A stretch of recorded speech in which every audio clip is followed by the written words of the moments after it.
Hello students. तो आज के लेक्चर में हम देखेंगे, आज के वीडियो में हम देखेंगे किरचॉफ का सेकंड लॉ, दूसरा नियम। प्रीवियस वीडियो में हम लोगों ने देखा था फर्स्ट लॉ, तो आज देखेंगे हम सेकंड लॉ क्या है किरचॉफ का। तो आज lecture number 22 Kirchhoff second law KVL यानी कि किरचॉफ वोल्टेज लॉ कहते हैं इसे, या मेश रूल कहा जाता है या लूप रूल कहते हैं।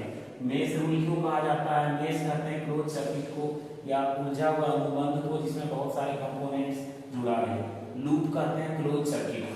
तो ये दूसरा नियम क्या कहता है सो देखिएगा। तो दूसरा नियम का यदि स्टेटमेंट आप देखें कि क्या है स्टेटमेंट, तो सेकेंड लॉ, पहला नियम है को करंट का नियम कहते हैं, दूसरा नियम हो गया वोल्टेज लॉ। यहाँ वोल्टेज कैलकुलेट होगा यहाँ से।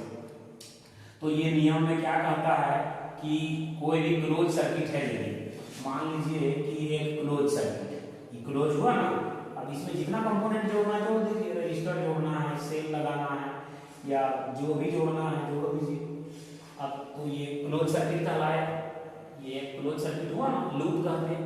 अब कहने का मतलब ये है कि यहाँ से जब करंट रेजिस्टेंस है, मान लीजिए यहाँ रेजिस्टेंस है, यहाँ का कुछ रेजिस्टेंस है, ये एक सेल का ईएमएफ हुआ, ये दूसरा सेल का ईएमएफ हुआ, तो यहाँ से कुछ करंट जा रहा होगा, मान लीजिए I2, यहाँ से कुछ करंट जा रहा होगा I1। तब देखिए यहाँ का वोल्टेज हो गया I2 R2, यहाँ का वोल्टेज हो गया I1 R1 और यहाँ का ईएमएफ हो गया, यहाँ का ईएमएफ हो गया।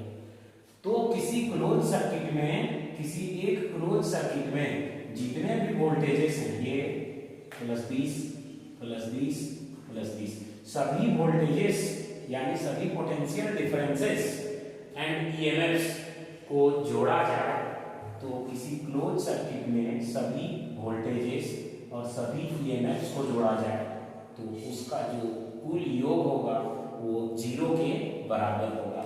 तो the algebraic some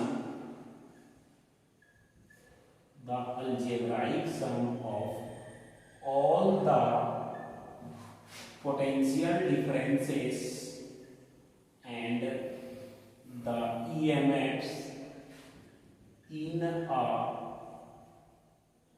closed electric circuit is equal to 0, ये रहा विद्यार्थियों स्टेटमेंट।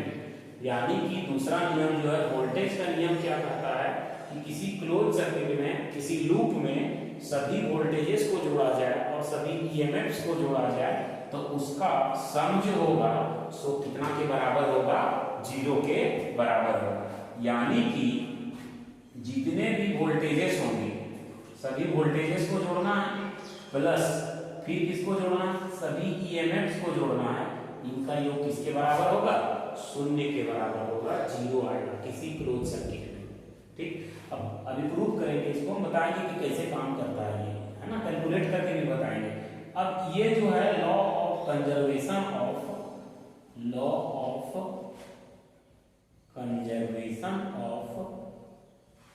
एनर्जी पर बेस्ड है। ये जो आप देख रहे हैं वोल्टेज का नियम, ये law of conservation of energy पर आधारित है। अब सवाल उठता है कि हम इसको साइन कन्वेंशन, कौन सारे वोल्टेजेस को कब प्लस लेंगे कब माइनस लेंगे, कौन सारे ईएमएफ्स को हम कब प्लस लेंगे कब माइनस लेंगे, है ना। तो ये साइन कन्वेंशन देखेंगे, उसके बाद हम इसका एक उदाहरण बताएंगे, तब इसके न्यूमेरिकल्स की तरफ जाएंगे। तो पहले आपको इसका कॉन्सेप्ट क्लियर कर लेना है। कॉन्सेप्ट के अंतर्गत में हमने ये नियम देखा कि क्लोज सर्किट में सभी वोल्टेजेस को जोड़ना है और सभी ईएमएफ्स को जोड़ना है, उसका कुल योग 0 के बराबर आएगा। ये ऑब्जेक्टिव में पूछता है बोर्ड एग्जाम में, ध्यान रखेंगे। पहला नियम था law of conservation of charge पे आधारित, और दूसरा नियम जो है वो किस पे आधारित है? Law of conservation of energy पर आधारित है। अब हम देखने वाले हैं साइन कन्वेंशन। साइन कन्वेंशन आइए इधर ध्यान देते हैं। साइन कन्वेंशन यानी कि चिन्ह परिपाटी, कौन सारे वोल्टेजेस को पॉजिटिव लेना है, कौन सारे वोल्टेजेस को निगेटिव लेना है, ईएमएफ पॉजिटिव निगेटिव कब होगा। तो साइन कन्वेंशन समझने के लिए आपको 2 केस समझना होगा। एक समझना होगा पोटेंशियल राइज और एक चीज समझना होगा पोटेंशियल ड्रॉप। पोटेंशियल ड्रॉप तो दो चीजें यहां है। तो पोटेंशियल राइज किसे कहेंगे? जब हम लोअर पोटेंशियल से हायर पोटेंशियल की तरफ जाएंगे, ये कहलाएगा पोटेंशियल राइज।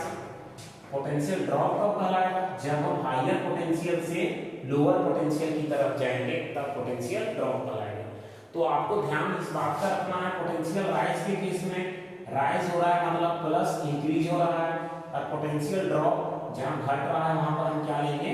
माइनस लेंगे। तो ये चीज जो है वो आपको मैन्युअली समझ के रखना है।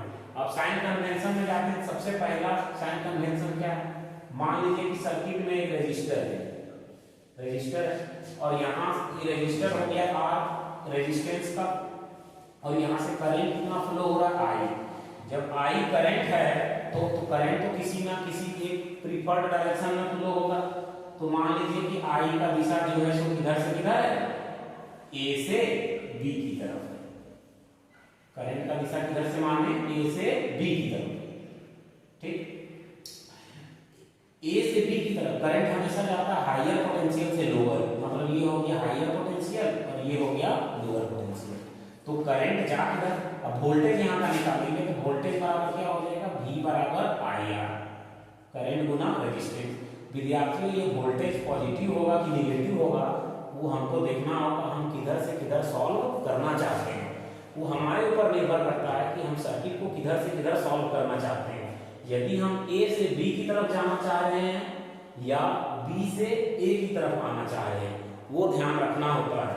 तो पूरा फिजिक्स में सबसे ज्यादा यदि दिमाग लगा के समझने का कोई चीज है तो यही सब चीज है। तो इसमें हमको ध्यान ट्रावर्स, अपने मन से एक दिशा सॉल्व करते हैं, उसको हम कहते हैं ट्रावर्स। एक दिशा तय करते हैं, उसी दिशा में हम आगे बढ़ते हैं। तो हम A से B की तरफ आगे बढ़ना चाह रहे हैं या B से A की तरफ आगे बढ़ना चाह रहे हैं, वो हमको देखना होगा। तो मान लीजिए कि हम यहाँ जाना चाह रहे हैं किधर? A से B की तरफ। ये दिशा बता रहा है, हम सॉल्व किधर करना चाह रहे हैं? A से B की तरफ। जब A से B की तरफ सॉल्व करना चाहेंगे तो किधर से किधर जा रहे हैं? हम हायर पोटेंशियल से लोअर पोटेंशियल की तरफ। तो हायर से लोअर जाएंगे तो ड्रॉप कहलाएगा, ड्रॉप के केस में निगेटिव। तो यहाँ का वोल्टेज बच्चा क्या हो गया? नेगेटिव हो गया। दूसरा देखिए आप, दूसरा में देखेंगे तो एक रजिस्टर हमने जोड़ दिया R रेजिस्टेंस का, करंट I फ्लो हो रहा है, ये हो गया A, ये हो गया B, हो गया ना। अब करंट का दिशा मान लीजिए कि जा रहा है किधर से किधर? इधर से उस दिशा में जा रहा है, तो ये हायर कहलाया, ये लोअर कहलाया। करंट जा रहा है A से B तो ये हायर कहलाया, ये लोअर पोटेंशियल कहलाया। अब हम सॉल्व किधर करना चाह रहे हैं? पिछले बार किए थे A से B की तरफ, अगर करेंगे B से A की तरफ। अगर हमको अपना ट्रावर्स जो है सॉल्व करने का दिशा किधर से खोज रहे हैं? B से A की तरफ। जब B से A की तरफ होगा तो हम किधर से किधर आ रहे हैं? हमको करंट का दिशा अब नहीं देखना, हमको अब देखना है दो चीज कि हम किस रास्ते से सॉल्व कर रहे हैं, मेरा ट्रावर्स क्या है, दिशा क्या है। उसके बाद देखेंगे कि दो इंड्स कौन लोअर पोटेंशियल और कौन हायर पोटेंशियल। तो हम जा रहे हैं B से A की तरफ, मतलब ये लोअर पोटेंशियल हुआ, ये हायर पोटेंशियल हुआ। तो लोअर से हायर जाएंगे पोटेंशियल राइज कहलाता है, और पोटेंशियल राइज को प्लस करते हैं। यहाँ वोल्टेज हो जाएगा V बराबर IR और ये प्लस में लिखा है। प्लस में हमने क्यों लिखा? क्योंकि यहाँ पोटेंशियल राइज हो रहा है इसलिए। अब हम चलेंगे तीसरा केस में। तीसरा केस में हम देखेंगे ईएमएफ का खेल। मान लीजिए एक सेल हो गया, सेल हुआ ना, ये हो गया प्लस, ये हो गया माइनस, ये तो यूनिवर्सल होना। अब हम सॉल्व किधर से किधर कर रहे हैं? यदि हम A से B की तरफ सॉल्व कर रहे हैं, मतलब हम हायर से लोअर की तरफ जा रहे हैं, तब यहाँ का ईएमएफ प्यारे नेगेटिव होगा। यदि हम A से B की तरफ जाएंगे, A से B यानी कि हायर से लोअर, तो ये नेगेटिव कहलाता है। और यही यदि हम लोग B से A की तरफ आते तब यही का ईएमएफ पॉजिटिव कहलाता। कैसे पॉजिटिव कैसे कहलाता? जब B से A की तरफ आएंगे तो लोअर से हायर कहलाता। तो यही तीन चार बात है जो ध्यान रखना एक ट्रावर्स कंसीडर करना है, वो दिशा आपको मान के चलना है जिस दिशा में आपको सॉल्व कर रहे हैं, ठीक। और दूसरा बात आपको पोटेंशियल्स का ख्याल रखना है। तो आइए हम एक उदाहरण स्वरूप देखते हैं कि इसे अप्लाई कैसे करेंगे। तब आप इसका एक उदाहरण देख लें और उस उदाहरण में पूरा हम बताने वाले हैं कि किस तरह से ये नियम लागू होता है। तो पहले आप एक सर्किट को मानना होगा कि सर्किट हम बना देंगे। ध्यान रहे, सर्किट बताते हैं थोड़ा कॉम्प्लेक्स ही, गौर करके समझना।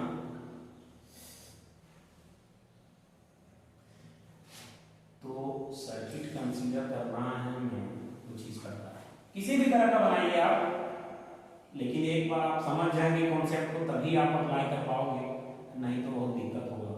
यहाँ रजिस्टर नहीं, रजिस्टर यहाँ आप कोई भी बुक उठा कर फिर सॉल्व कर सकते हैं न्यूमेरिकल्स, आपको बस कॉन्सेप्ट में कमांड बनाए रखना है। तो मान लीजिए कि यहाँ दो सेल कनेक्ट, सेल में तो कनेक्ट करना है सर्किट में, सोर्स का होता है, बिना सोर्स के करंट कहाँ से आएंगे। तो ये देखिए एग्जांपल, आप सवाल नंबर 1, ये सवाल का एग्जांपल है। तो देखिए सॉल्व कैसे करेंगे कॉन्सेप्ट। तो ये प्लस माइनस दे लेते हैं, इसका ईएमएफ को हमने E1 कंसीडर किया, इसको मैंने 2 कंसीडर किया। सभी रेजिस्टेंसेस का नाम दे देते हैं कुछ ना कुछ, R1, R2, R3, R4 and R5। आप देखो फिर नाम दे देते हैं इसका, बिंदुओं का नाम A, B, C, D, E, F। तो विद्यार्थियों यहाँ पर ये जंक्शन है या नोड है, ये जंक्शन है या नोड है। अब देखिए यहाँ 3 ब्रांच बनते हैं, हम देख पा रहे हैं कि एक क्लोज सर्किट बनेगा B, C, D, E, B, एक क्लोज सर्किट बना, एक क्लोज सर्किट बनेगा A, B, E, F, A, 2, और तीसरा क्लोज सर्किट बनेगा ये पूरा। 3 क्लोज सर्किट है इसमें, 3 ब्रांच, मतलब कि 3 क्लोज सर्किट कहलाया, 3 लूप बनेगा इसमें। अब 3 लूप बन रहा है यहाँ। आज हम बता देते हैं आपको ब्रांच किसे कहते हैं। देखिए ये एक आपका कहिए तो नोड हो गया, जंक्शन हो गया, ये एक नोड हो गया, जंक्शन हो गया। यहाँ 3 रास्ते देख रहे हैं। तो ये दोनों जंक्शन के बीच यहाँ से यहाँ तक तो एक ही करंट जाएगा, सेम करंट, ये ब्रांच कहलाएगा। यहाँ से यहाँ तक एक ही करंट जाएगा, ये ब्रांच है, ये ब्रांच है, ये ब्रांच है। मतलब जिस 2 पॉइंट के बीच यदि करंट सेम फ्लो हो रहा है, ये ब्रांच कहलाएगा। ये भी एक ब्रांच है, देख पा रहे हैं आप, ये भी एक ब्रांच है। अब आइए इसको हम कैसे कैसे सॉल्व करते हैं। सो देखिए ये पॉजिटिव टर्मिनल है सेल का, तो यहाँ से करंट बाहर निकलेगा, करंट समझ लीजिए I1 करंट आ गया। अब ये करंट आगे बढ़ते हुए पहुंचा कहाँ, यहाँ I1।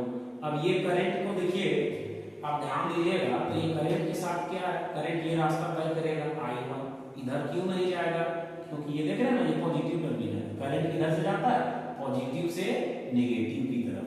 तो ये I1 करंट फिर पुनः अपने घर यानी कि अपना लौट आएगा, ठीक।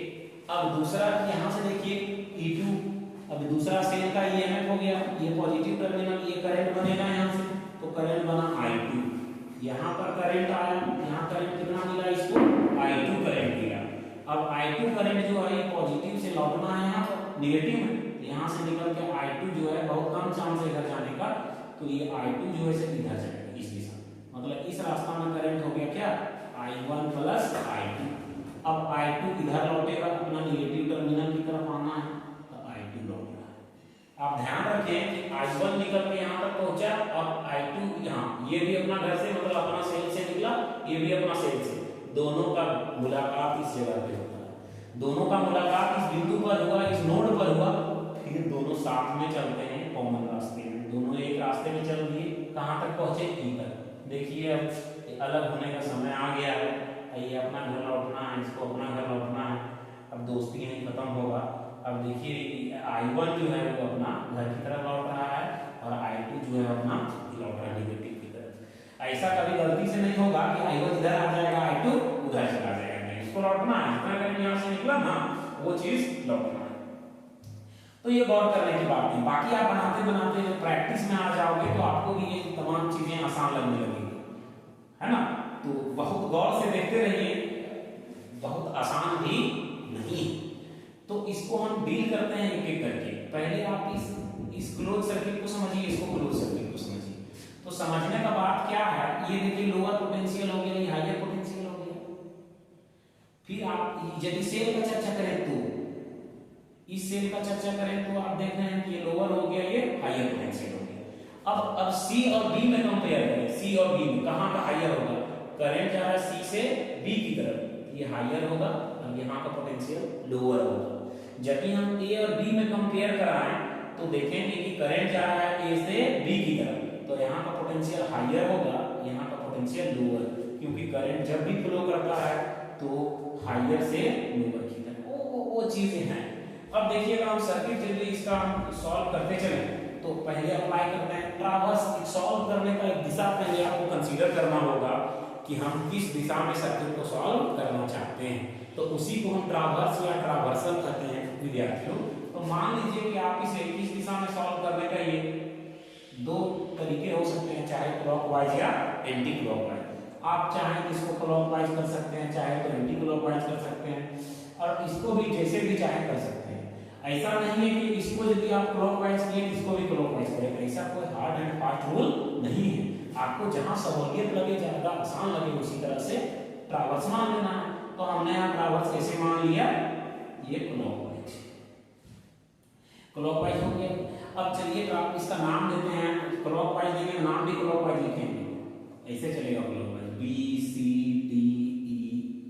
तो applying KVL, applying KVL in the loop, loop का नाम क्या हो जाएगा, B C D E B. Close loop है, क्लोज करना है बी से बी तक, तब ना क्लोज होगा।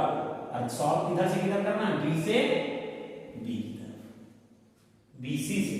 तो पहले जाएंगे बी से सी की तरफ। तो हम पढ़े वोल्टेज का नियम में कि जितने भी वोल्टेजेस होंगे और ईएमएफ होगा सबको जोड़िएगा तो उसका कुल योग 0 होगा।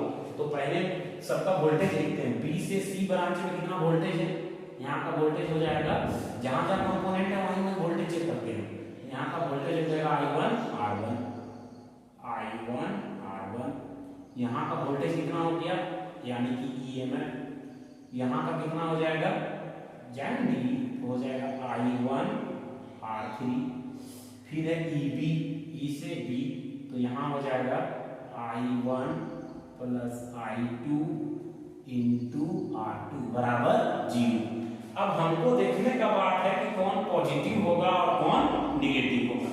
तो प्यारे विद्यार्थियों ध्यान दें, पहले I1 R1 हमको जाना किधर से किधर है, B से C की तरफ। जब हम B से C की तरफ जाते हैं तो देखिए करंट का दिशा, तो ये हायर से लोअर हो गया, हमको जाना किधर से, B से C, तो लोअर से हायर, ये प्लस हो गया। अब जाएंगे CD, C से D की तरफ, तो हायर से लोअर, ये माइनस हो गया। फिर D से E की तरफ, लोअर से हायर, ये प्लस हो गया। फिर E से B की तरफ, E से B की तरफ, लोअर से हायर, ये प्लस हो गया। तो प्लस कब देना है बताएं, पोटेंशियल राइज होगा तब, और पोटेंशियल ड्रॉप होगा तब क्या देंगे, माइनस का साइन देंगे। तो ये चीज है। नहीं तो एक रफ आइडिया में आपको बता देते हैं, यदि आप करंट के दिशा में सॉल्व कर रहे हैं तब आपको नेगेटिव देना है, और करंट की विपरीत दिशा में चल रहे हैं तब आपको पॉजिटिव देना है। हालांकि रटा रटाया कॉन्सेप्ट पर यहाँ ट्रिक नहीं लगाना चाहिए, फिजिक्स में देख के सॉल्व करना चाहिए। तो केवीएल इसमें लागू हो गया। अब देखेंगे हम, अब हम देखिए कि दूसरा में अप्लाई करते हैं, किसमें, ये इसको हम क्लॉकवाइज सॉल्व करते हैं, एंटी क्लॉकवाइज दिखाते हैं, किसी भी तरह आप बताइए कर सकते हैं। तो ये इसको यदि हम एंटी क्लॉकवाइज लगाएंगे तो यहाँ देखिए क्या होगा सर। तो आप पहले ये लिखना होगा applying KVL, applying KVL in the loop, loop का नाम क्या देंगे, ऐसे दिए A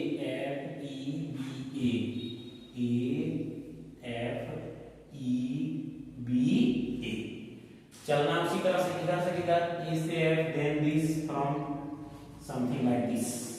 तो A से F की तरफ क्या है, E2 है, F से ई के पास क्या है वोल्टेज I2 R5 है। उसके बाद हम देखेंगे ई से बी, तो यहाँ हो गया I1 plus I2 into R2। एक और क्या बचा I2 R4 बराबर कितना 0। तो जिस तरह से यहाँ नाम है आपको उसी तरह से लिखना होगा।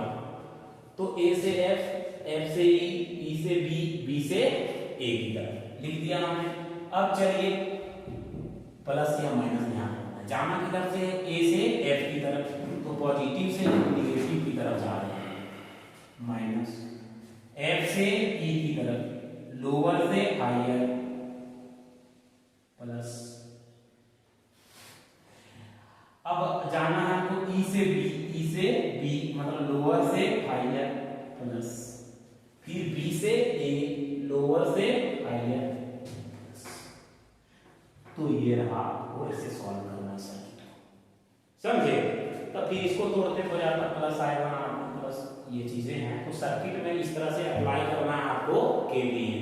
तो उम्मीद है कि आपको ये बहुत अच्छे से समझ में आया होगा, और यदि नहीं समझ में आया होगा तो भी कोई बात नहीं, अभी नहीं समझ में आ रहा है तो एग्जाम के टाइम में खुद ब खुद समझ आ जाएगा। ठीक है, अब देखेंगे इसके कुछ सवाल। तो कुछ सवाल हमने लिखा है, तो इसमें से क्या है, यहाँ का रेजिस्टेंस दिया हुआ है, I1 करंट फ्लो हो रहा है, यहाँ का दिया हुआ है EMF, यहाँ का EMF दिया हुआ है, यहाँ का रेजिस्टेंस दिया हुआ है, I2 करंट फ्लो हो रहा है। तो क्या करना है, इस सर्किट का टोटल करंट निकालना है I1। ठीक, आप सॉल्व कर लेंगे। एक दूसरा सर्किट है, देखिए 24 वोल्ट, ये 2 ओम, 27 वोल्ट, 6 ओम, ये हो गया 4 ओम। आपको निकालना है I1, I2 और I3 के वैल्यूज। फिर इसमें देखिए आप 1 ओम, 4 ओम, 3 ओम, 2 ओम, 5 ओम, और यहाँ EMF नहीं दिया होगा। ए और बी के बीच इक्विवेलेंट रेजिस्टेंस आपको निकालना है। इक्विवेलेंट रेजिस्टेंस क्या होगा ए और बी के बीच। तो आप सभी कोशिश करेंगे, नहीं तो नेक्स्ट वीडियोस में इसका सॉल्यूशन अपलोड करेंगे, बताएंगे कि कैसे सॉल्व होता है। वीडियो में इतना देर तक बने रहने के लिए, और इसको विशेष रूप से हम कह रहे हैं कि इसको बड़े अच्छे से आप लोग